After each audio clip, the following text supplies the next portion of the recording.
Being brilliant is no longer enough. You also need to know how to communicate your value, own your story, and strategically position yourself for opportunities that arise in your career and in your business. If you have ever felt overlooked despite being highly capable and experienced, if you've ever felt like you've wondered why less qualified people seem to be getting the opportunities, or if you struggled to confidently articulate your value in leadership, business, or career spaces, this conversation is going to unlock something for you.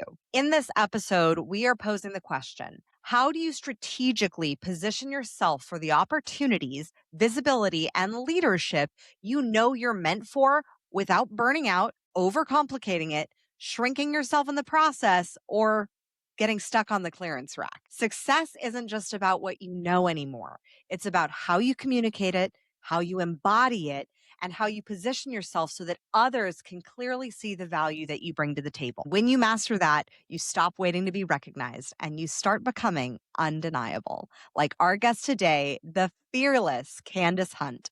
She is the founder of the 5 Minute Career Hack, where she helps people strategically elevate their careers, leadership presence, and opportunities through practical, high impact shift that create real momentum. Her work is rooted in helping people stop underestimating themselves, or as she calls it, staying on the clearance rack, and then start recognizing the value that they already bring to the table. Because often the difference between staying stuck and stepping up into your next level isn't years of work.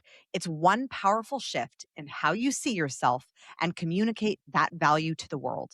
Candyce brings a blend of strategy, confidence, leadership development, and real world, no BS practicality. I'm Kimberly Spencer, founder of Crown Yourself, international TEDx speaker, and mentor to sovereign leaders who are here to fully own their voice, visibility, and value.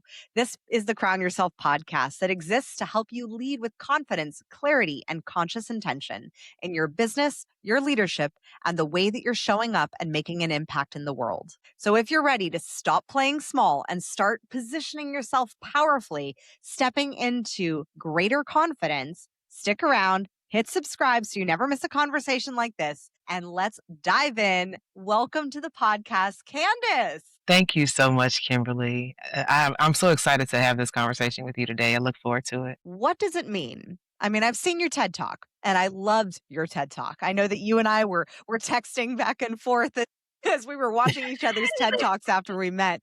And what does it mean, in short, to get off the clearing rack? And how do you know if you're even on that rack? Such a great question. And how you know you're on the rack, once you start to listen to what I'm talking about and you hear yourself in those stories, I think the resounding response from just about everybody is, goodness, that's me. I think I'm on the rack. And so the clearance rack is where you are in a position where you are internalizing, believing, and behaving based on the price tag, the value, and the worth that somebody else put on you. So that's accepting low salaries, accepting your shrinking voice, accepting limiting deposits that people make. You really just saying that that's your truth. And then that shows up in the way that you live life, of course, the way that you behave in the workplace, and you end up undervalued. So there's a lot of different ways that I talk about it. But when you are accepting someone else's value versus the value that your experience, your exposure, your education, and simply your birthright says that you should have on yourself, then you're on the clearance rack. And I know I've been on the clearance rack several times. And while I am Scottish and love a good deal, like I love a good deal, Yeah. at the same time, your worth and your value of what you're bringing to the table in your career, in your business, in your services should not be on that space. When did you realize that you were putting yourself on the clearance rack? There's a lot of different points that I realized that I was putting myself on the clearance rack. And before I tell you a specific point, I think what I want to make clear to everybody listening is there is no perfect part of a journey, right? And so in my TED Talk, I talk about my journey from childhood of first being put on the clearance rack as a kid. And then that's what actually followed me throughout my career. I say that because that means that I spent about 30 years undervaluing myself when I received my first limiting deposit when I was a young child, limiting Mm. deposits, right? And so I'm on the other side of it. I'm turning 40 this year. I didn't really start this revolution until I was 35 years old. I'm only about almost 5 years on the other side of getting off the clearance rack. So there's ebbs and flows to it where some days I'm like, ooh, that's an old thought. That's an old behavior. That's clearance rack. And just being honest, when I took my assessment, I there's 5 levels. There's clearance, there's discount, there's market, there's premium, there's dominion, which is the framework of walking in your purpose. But I score a premium. And it's not because I haven't healed based on the work that I teach and the frameworks and the way that I help others, but that this is going to be a lifelong journey for many of us, especially women who were marginalized from childhood all the way to being in the workplace. And so I realize it even when it happens today when I'm on the clearance rack. I want to make sure I say that first. That's why I started with that. I think that's so valuable though, for especially for women, because I look at my decade of building Crown Yourself in the coaching company, and we're going on 11 years, and there are still moments where I catch myself where I'm like, oh, damn. To be clear, this is not necessarily just about having like a lower priced offer that everything has to be, premium priced in your company. That's not necessarily the case. I know for some people when they're first starting out, but investing in like a $47 product is like, holy crap, they're like, that's a big deal for someone. I know when I first started and I was $40,000 in debt, like that, making that level of an investment of just $1,000 was like a big deal for me. But at the same time, recognizing that it more has to do with that internal value. And I love the fact that you bring up the fact that it's an ever evolving process. Cause I tell all my clients, it's not new level, new devil. It's like new level. And then it's like the devil that just changed its outfit and it's in Mhm. a new dress. Yeah, that's good. Yeah, absolutely. I think the biggest mistake we make with this is thinking that there's an arrival point where if I just do this work, if I apply right now, I'm in a 21-day challenge with the people in my community. And I'm like, when you get to the end of the 21 days, you're not going to be freed from the rack. You're going to constantly have to be challenging old beliefs, old habits, again, old deposits, old ways of thinking that really fueled and governed the way that you behaved out here in the workplace and in life. So, yeah, it's definitely a lifelong journey, and there is no arrival point. And I think finding the love for the process Mm, that's it. and the process of who you're becoming. I know that that's been a huge shift for me in recognizing it's not just about like in basically almost surrendering the destination. In essence, it doesn't mean that I don't have goals, but it's a surrender of the process of like, who do I get to become as I go for this next revenue or next goal or next career milestone? Yeah. What did you mindset shift did you have to make that, and when did you find that love for the process in your journey? It was likely I remember starting post burnout, like this very intense healing journey back in 2020. And because I am a natural born problem solver, like, and I know I didn't come out the womb solving problems, but maybe I did. But the way that I was raised, we solve problems. I was raised by single women. I got in the workplace. I'm definitely one of the only minority women in several spaces. And so I had to solve complex problems all the time and always constantly proving my existence. And so when I hit this phase of burnout, it was like, all right, this is a new problem to solve. And I remember probably about 2021, I had done all this work. I had a therapist, I had a coach.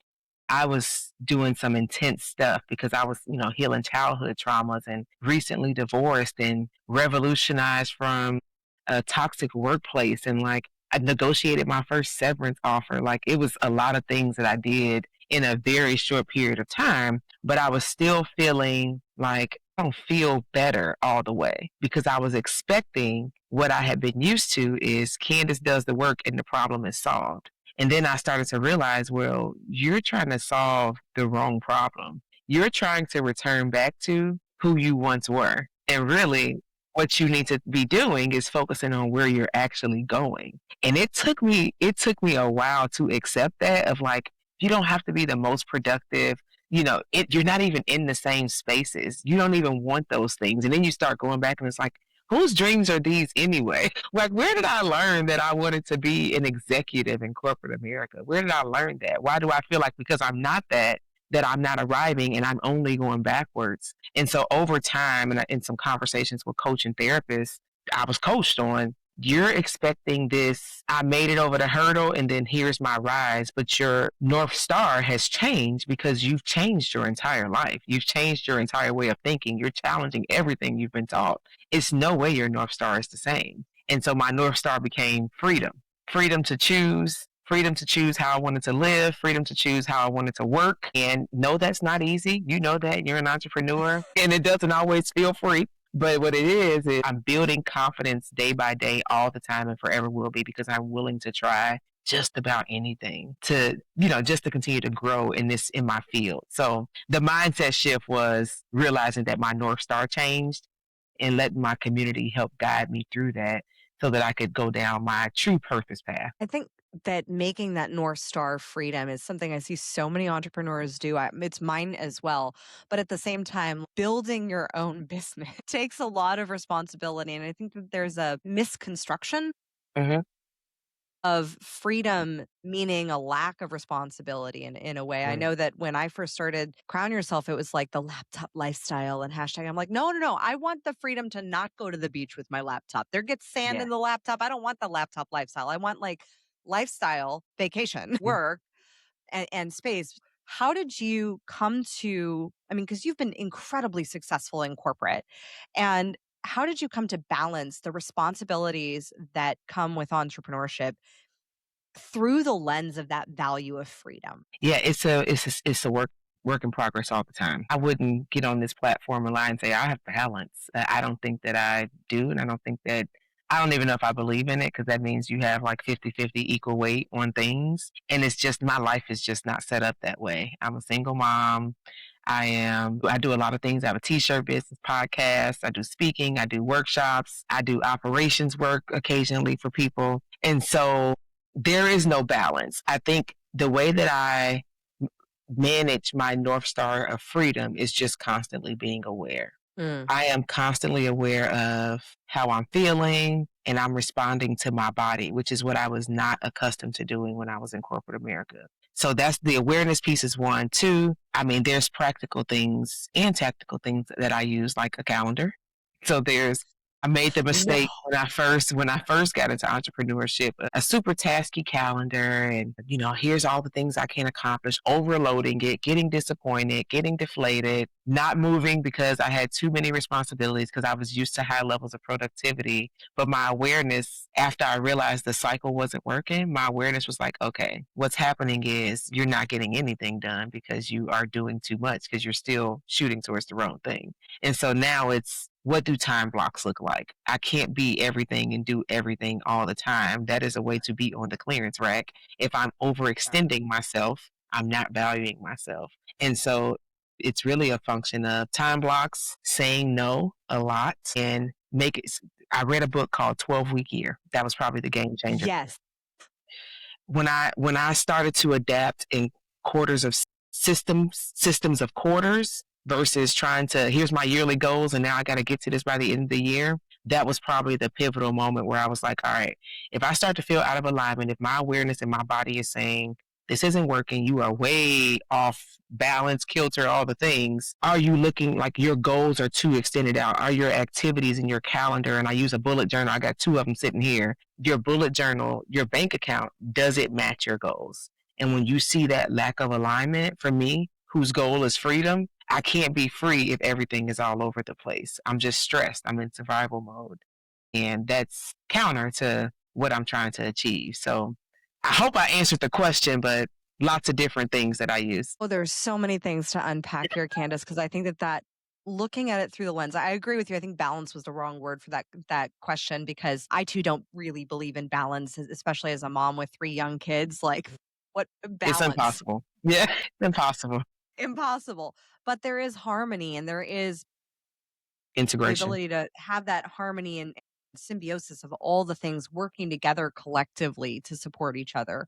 The 12-week year, that was a book that changed how we run toward goals. And when I've strayed from that path, That's when things got out of alignment because I find the 12-week year is the best for people like me who are admittedly a procrastinator. I will run toward a goal in 12 weeks, but I'm like, I got a year. Yeah. Good. And here's the part about the thing about that where I found myself. I am so I say this with love, confidence, and humility. I'm so talented. I'm so capable and I can do so many hard things. And I have proven to myself over and over again that I can back myself out of just about any corner I get backed into, even when I back myself into that corner. And so if I set a goal for 365 days for 52 weeks, I'm not getting started till week 51 because I know I can. And then I'm stressed. I've accumulated a year's worth of stress in this 1 week, and I'm exaggerating by saying week 51, but that 12 weeks works for me because it's attainable. It's kind of like the SMART goals that we talk about, and it's just less pressure, and it gives you more room to breathe, to learn, to reflect, to readjust when you need to readjust. It's just a smarter way of working, and it was a game changer for me too. What are the biggest lessons from corporate that you wish more entrepreneurs took into their businesses? That is a very good question. Lesson that I wish entrepreneurs took to their own businesses. I think one of the things that I was challenged with going from entrepreneurship to, no, from corporate America to entrepreneurship was not having a boss. Mm. As I'm thinking and talking through this at the same time, when I was in the workspace, relying too heavily or me seeing people because this probably wasn't me. I probably always had an entrepreneurial spirit, just didn't want to admit it. Like, because I thought I needed to be in corporate America to feel worthy. That's another podcast. But there was still this subconscious. I have to wait on my boss to say this, or I have to Mm. move in their direction. And probably why I was more successful and where I see there's challenges with people who I help is I was all about self leadership when I was in corporate America. And so when I wanted to make a move, I made a move. There were times where I didn't make a move in terms of speaking up for myself and I realized those challenges. But in terms of, hey, this doesn't feel right. I make way too little money. Let me go find another company. I'm going to go do that way. Saying all that to say, I think the biggest challenge that people make is not owning their development and truly leading themselves inside of corporate America. So when they get to entrepreneurship, there's a bit of a struggle where they are not able to move. And when I say they, I'm talking about me too, because I had challenges with this. So I don't have a boss. I have to lead myself, but I just want to go to bed. I'm burned out. so so I wish that I couldn't draw the line between the way I was leading myself when there was a 15th and a 30th paycheck versus the way I was leading myself when I became an entrepreneur. And when I started to remember and recall, like, no, Candace, you owned your development here. You were more structured when you were there. This is now everything is at stake and this is your ownership now. Behave. You don't have to do exactly what you did at the same level of output, but treat it the same way you treated theirs. So circling it around, because I was thinking as I was talking, circling it around, I hope people can really embrace and find the ways that they were able to activate their self-leadership when they were working and bring that to entrepreneurship of you lead yourself more effectively, just like you did or whatever lesson you learned when you were in. And you know what I think is at the root of that? Trust. Because in corporate, you trust that your paycheck is going to come on the 15th and the 30th. And so there's a trust and a certainty that you're going to achieve that goal versus entrepreneurship. The certainty is not necessarily there when you're just starting out with sales. And Mm-hmm. so you may set a sales goal, but may not necessarily be there until you Yeah. actually actively start going after it and build that self trust that yes, you will have income coming in. And Yeah. I mean, I'm guilty of it myself. When I first started my business, it took a year and a half to even make a couple $1,000s because I was so I doubted myself. I would let myself slide on a goal and didn't have that same self leadership back in like 2015, 2016 when I was just getting started. And I love that you address that because that's that self leadership that happens from corporate is because you see the go-getters who just go for it like you and I mean you were big and and then pivoting and being able to make that pivot is one that I see a lot of people struggle with in daring to leap from corporate into starting their own thing. There is one thing that you wish that more leaders would not take from corporate into their businesses. What would you say that would be? Hustle culture. And I know it's Mm. kind of cliche because it's, it's what it, but it's really, it's true. It's the same example of I know what I was able to produce, hustling, burned out, barely sleeping, not spending a ton of time with my family. I gotta grind, grind, grind, grind, grind in order to meet the goals. And we get into these other spaces, and that is what we're used to. And really, it's just a response to survival mode. And so I always try to help people, but also be loud on the microphone about that is not the behavior you want to bring into your own business because it's not sustainable. You are sure Mhm. to burn out. Burnout is that's another, it's a topic we can talk about if you like, but burnout is not always a bad thing, but you are sure to burn out and it be more severe if you constantly remain in survival mode and you see hustle as the goal. Do I think Mm. hustle and grind is sometimes necessary? There are periods of my entrepreneurship, even to this day, where I say, okay, this I gotta go. I gotta put my head down for a few minutes to get this done. I've got a deadline of when I come back up. Make sure I stay healthy. It happens still. But if it's a way of life, that is when I think it becomes detrimental. Burnout is harder to recover from and it takes longer. And I think that we don't have to take the long route on that. That's why we talk about get off the clearance rack, 5 minute career hack, all that is rooted in we want you to do it in a way that you can sustain life, sustain quality of life, and you can actually sustain your business and what you're doing. I think there's also a piece of alignment. Like, I know when I was hustling going in the wrong direction, not necessarily the wrong direction because it was the direction, but it was the direction, let's just say the wrong direction was the direction that taught me a lot of lessons the hard way. Mhm. And Yeah. being able to go in it, like, be in a space or in an industry or in a business even that wasn't fully aligned with my values, my internal compass, and the hustle that comes from force rather than from like naturally going down, like I equate it to like the rapids. Like you're gonna face rapids where you're gonna have to paddle in whitewater river rafting. Yeah. There's flow, like that's a lot of flow, but it doesn't mean like you're trying like hustle. I equate to almost like the image of you're trying to paddle upstream rather than flowing downriver with What are your habits that allow you to recognize when you're getting into survival mode or falling back into that old hustle pattern? And how do you pivot and recenter to flow? Yeah. Oh, such a rich question. And part of it I've talked about in terms of the way that I use my calendar, my awareness routines. I journal a lot. And so I'm constantly taking inventory. I recorded a series on 5 Minute Career Hack called The Reflection Revolution. And so I probably over index in reflection, looking at my goals, looking at how I'm spending my days. And if I start to notice that my calendar is looking like a seat in the L train. L trains are in Chicago, the checkerboard seats with all the different colors. And it's confusing when I'm starting to see that with my eyes of too much is going on. When I'm starting to notice that there's key things that are not getting done, then I have a physiological reaction to these things. And I'm sure you can probably relate to that. If like it's not working out, I'm out of alignment. I'm allowing people to come and get on my calendar without the structure. When I start to see that, I'm like, all right, I'm noticing something is off. This is because I have such a good routine of being observant, checking in with myself. I notice it way faster than I did over 5 years ago. And so, Mm. what do? I am the queen of pause, Selah, and recalibrate.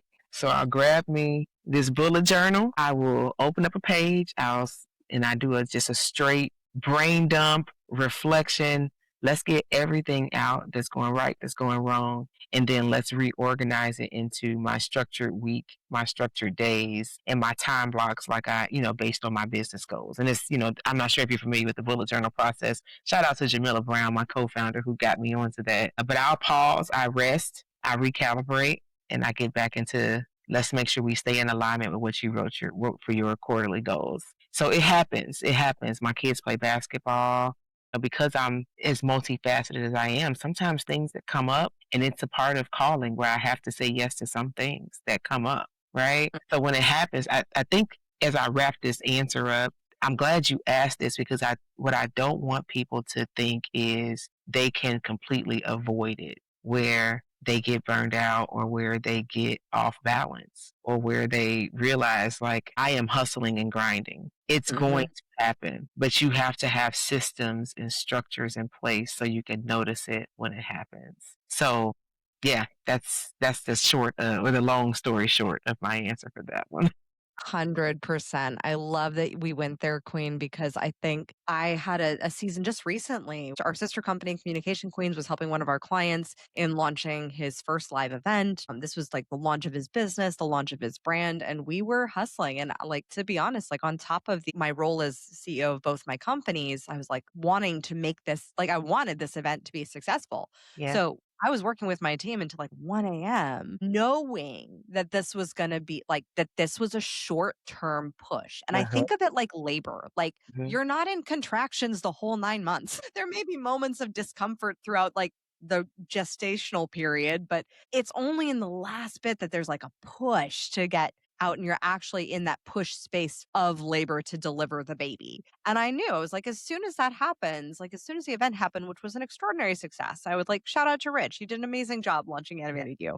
But I knew that there would be a period of rest. And for me, I've built in if I go away for an event or a weekend or something, I will have the next day where I just am mom. And Uh-huh. I'm only mom because my babies are little and like they miss me for a few days. And so Yeah, I bake that into my schedule where I didn't take meetings for 2 days. I was just mom, and I mean, we had orthodontist appointments and things like that, but yeah, like nothing business wise. And I think there's something so powerful that comes from two successful women being able to share and connect and say, like, we don't have everything figured out, but there's some routines, habits, rituals that are in place specifically around reflection and making sure that we're staying on track with what, even when something may like curveballs happen, especially yeah. as moms, like dirty diaper explosions, they just happen.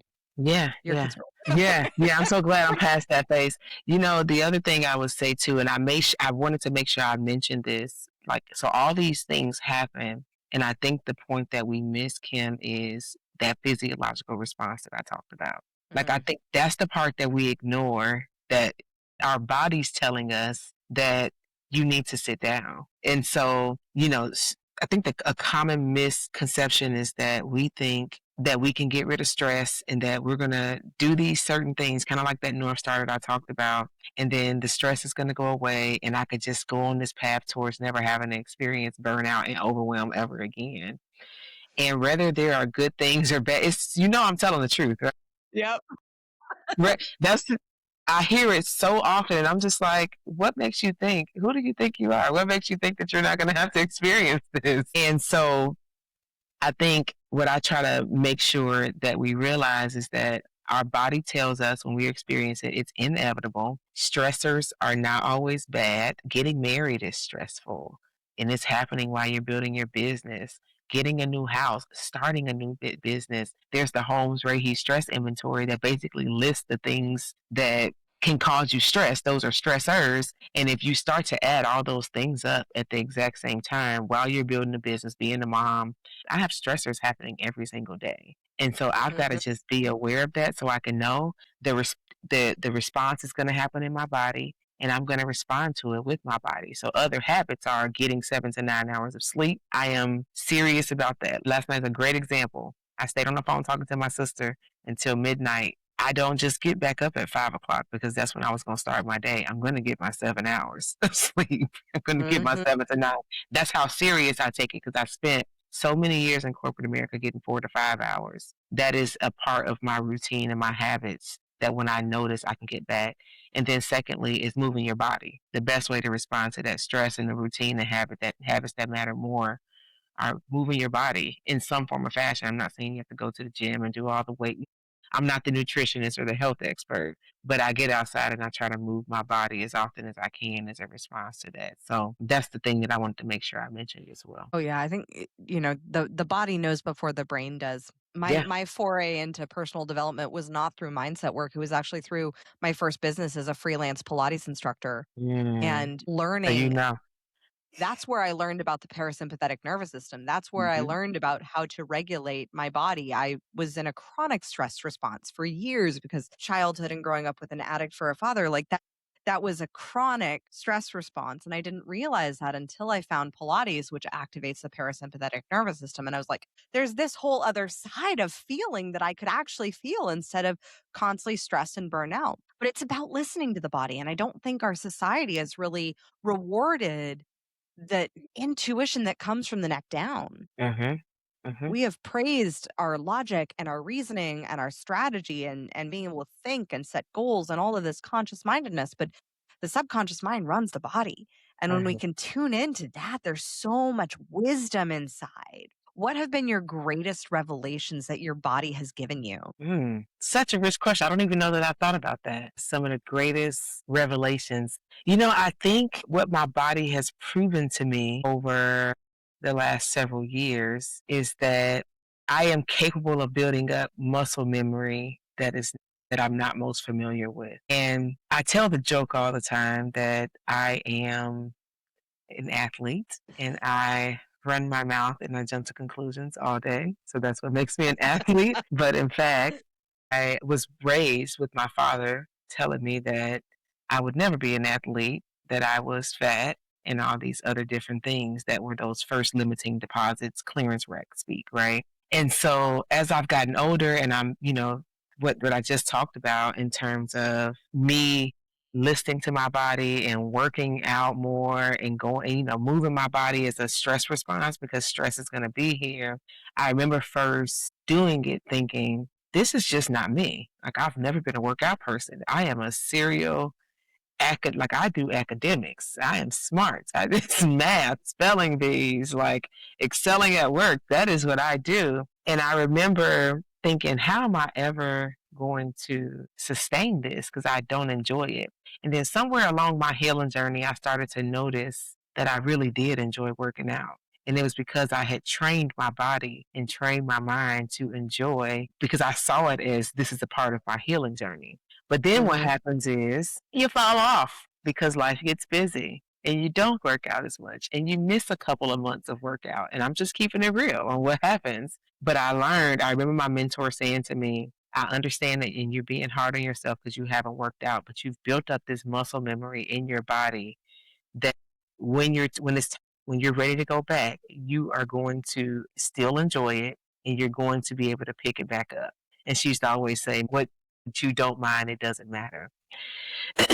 Wrapping it up to say that was the biggest thing that I realized that my brain is a muscle, my body is a muscle. It was all working together, but it was still a function of what I learned in academia, what I learned in the workplace. Really complex problems. I trained myself how to do something. I'm capable of it, and I built this muscle memory that I can repeat over and over and over again. And being able to, like, I don't have the lack of confidence that I can't get back out there if I have if I have a resting period.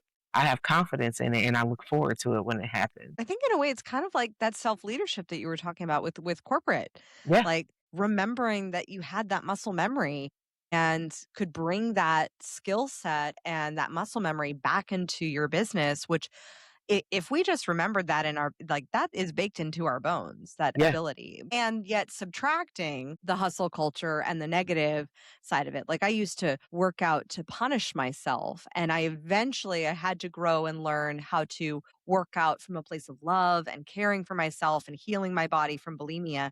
And when I got to that space, I was like, oh, I work out because I love myself. And so like the muscle memory to go back to like those hard pushy workouts, like I just don't enjoy that. That's not Yeah. my thing. I like pushing myself. I mean, I am a marathon runner, but I think that there also comes a wisdom in knowing like when to push Mhm. and like when is the season of Mhm. and being discerning in that season of what are you allowing for the push for in what season. It's so good. So good. And I think it goes back to what we talked about earlier, being in alignment with your goals, being in alignment with, your North Star. One of the things that I said to myself in this, like as I started the season that I'm in now, which is like Candace 4.1 or something like that. No.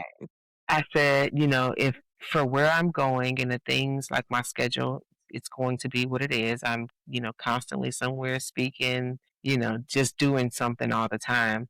I have to have a higher level of stamina in order to sustain this, or I will crash and burn. So I Mm. have to make sure that my routine always includes and prioritizes how I take care of my body. And so I used to start it with, well, then that means let's go back to the calendar. I need to make sure that my sleep is on my calendar, Kim.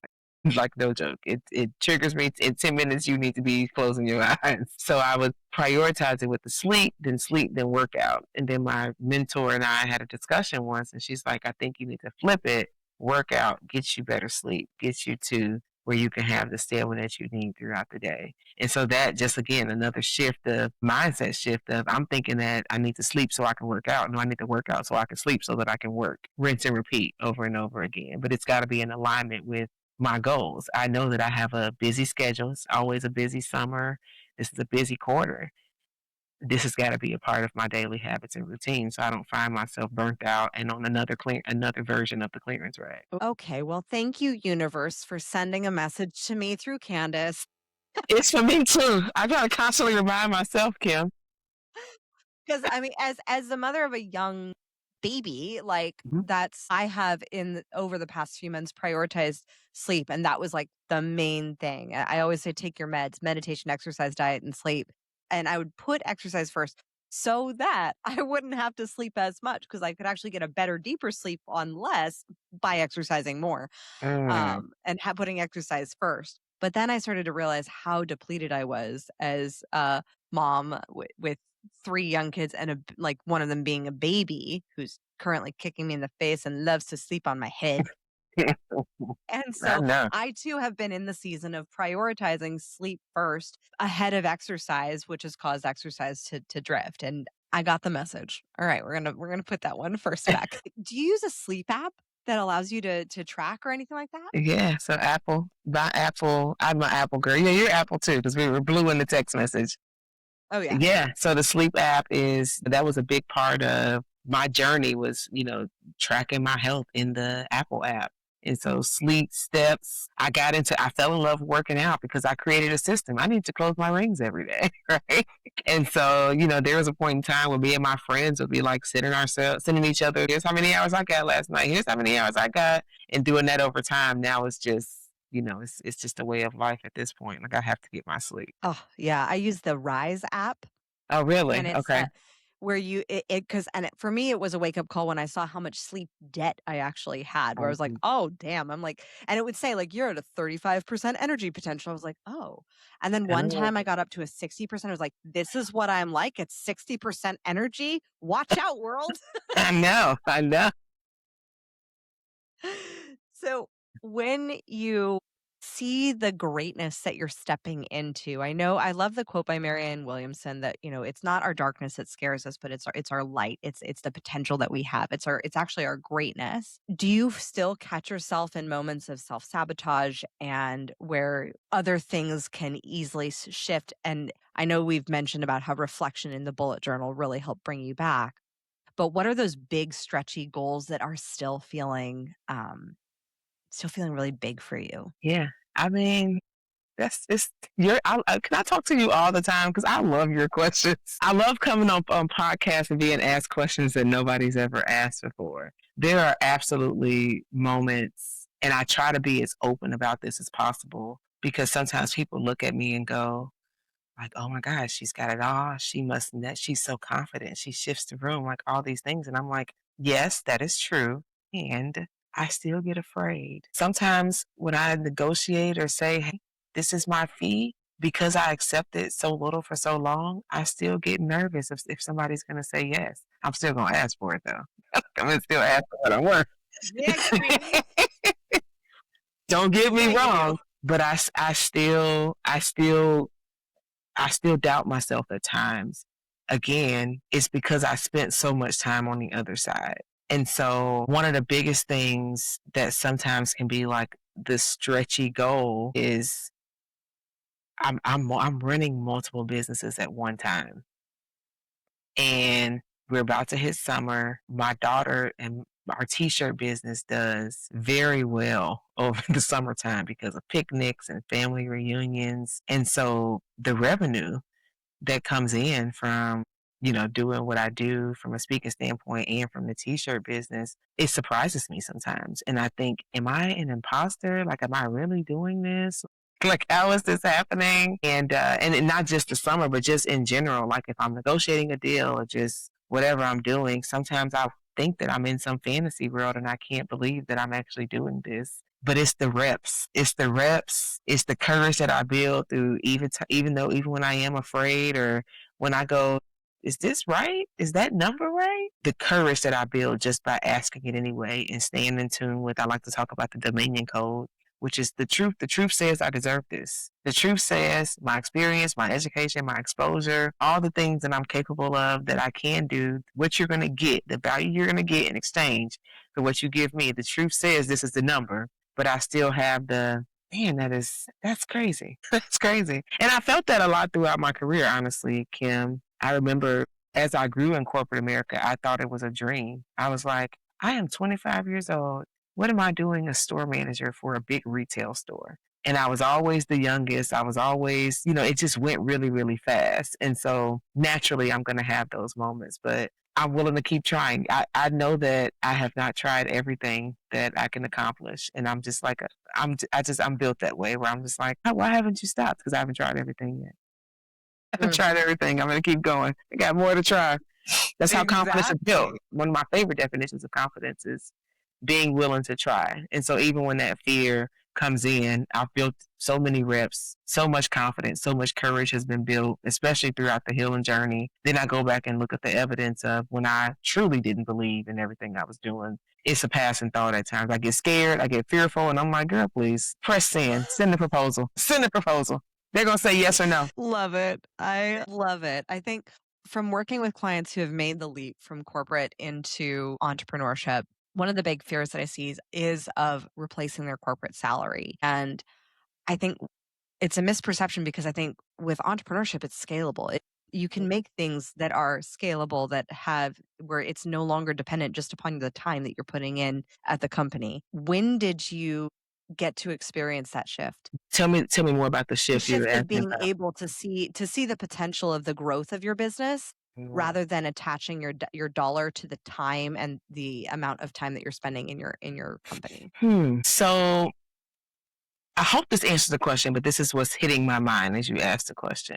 Because there was a point in time where I limited myself because I was comparing the work and what I made in corporate America to the work and what I make now. And I don't even know that I even think about it that way anymore. I don't even know if I compare it. This is better. Here's why. Made a lot of money working in corporate America. Missed key family events, tired, burned out. It just wasn't worth it, right? Here, I am present for my family. I am a full time mom, full time single mother. I am here in my office almost every day. And I'm able to be present, which is far more valuable. And I've figured out a way to generate revenue where I get to do this.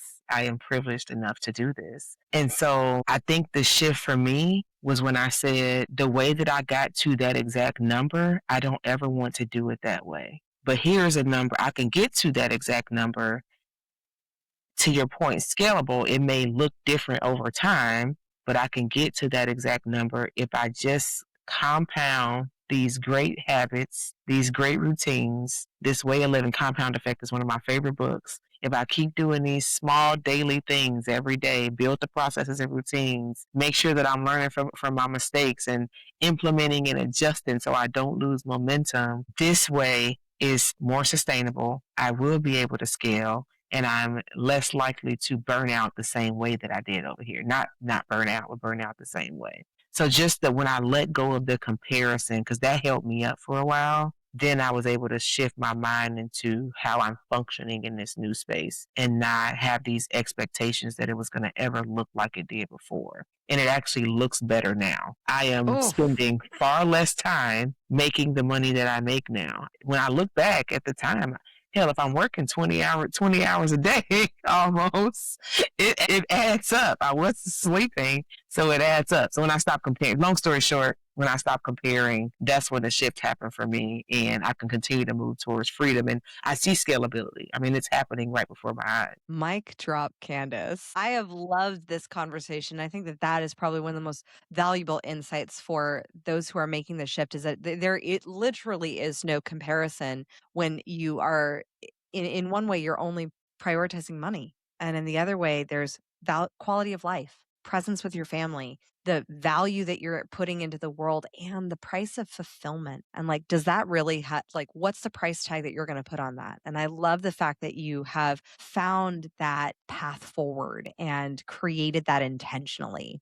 I would love to pivot into a little bit of rapid fire to wrap this up. Are you ready? Yeah. Who is your favorite female character in a book or a movie and why? Female character in a book or a movie and why? Man, I need to does it have to be fiction or nonfiction? Rapid fire. Just first that Olivia comes to Pope. mind. Olivia Pope. Olivia Pope. She solves problems. She's the fixer. I love it. What person, alive or alive and in their time, would you want to trade places with at any point in history just for a day to experience life as they did? My daughter. I wanna experience she's so confident at 11 years old and just she has it, and I just wanna walk in her shoes one day and feel what it feels like to be 11 and confident. I felt the same thing about my 14-month-old. Yeah. I feel ya. I'm like, dang, she has confidence. I have no idea what that is at 11. I was 35 when I got to where she is, yeah. My goodness. What is your money routine, both in your business and in your personal?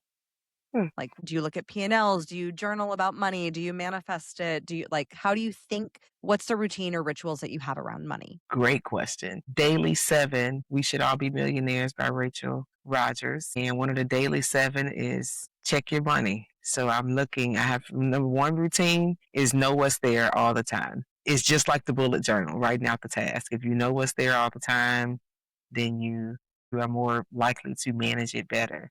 But of course, there's things like budget. That's a big entrepreneurial piece that I had to learn of what's minimum budget, what's maximum budget, and let's find the gap or keep the gap closed. So I'm constantly, there's revenue goals, there's budgeting goals, and all that I do as well. But the daily 7, check your money daily. That's usually the step that gets me to step 2. Awesome. What do you define to be your queendom? My queendom.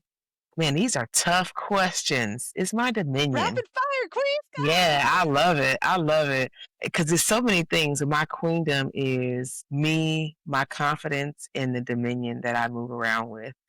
I truly have reconditioned myself to believe that I am God's favorite. I believe that I can accomplish whatever I set out to accomplish. I believe and know that I shift rooms when I walk into them. I believe that the words and the sound of my voice can help transform lives. I believe in my brilliance that I create the frameworks that help people to transform their bank accounts, their businesses, their careers, their leadership. I believe in all those things and I move that way. And so that confidence, that dominion, that governance, that's my dominion. That's my queendom. What does it mean to crown yourself? This is good, Kim. What does it mean to crown myself?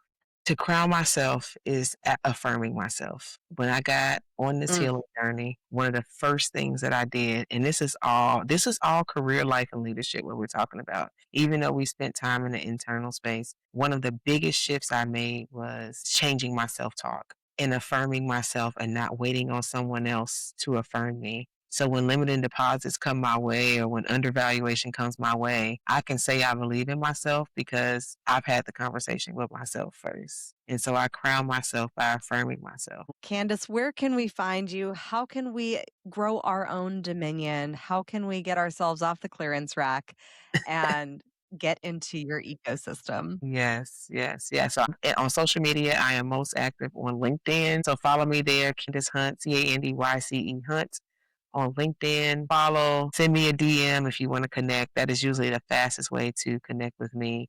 And then I also have 5 Minute Career Hack. If you go to the website, join our email list, and we tell you about all the wonderful ways that you can get plugged in with 5 Minute Career Hack. It has our courses there. It has the way to join our free community, and then it also will link you up to my TED Talk where I talk about get off the clearance. And all of that will be linked in the show notes. So make sure you click down below and follow Candice, get connected in her world. She is someone that I'm so honored and excited to know you at this stage and where you're going and what amazing dominion and service that you lead with. I'm just so excited for you and like to just know you and to grow with you. As always, my fellow sovereigns, own your throne, mind your business because your reign is now. Thank you so much.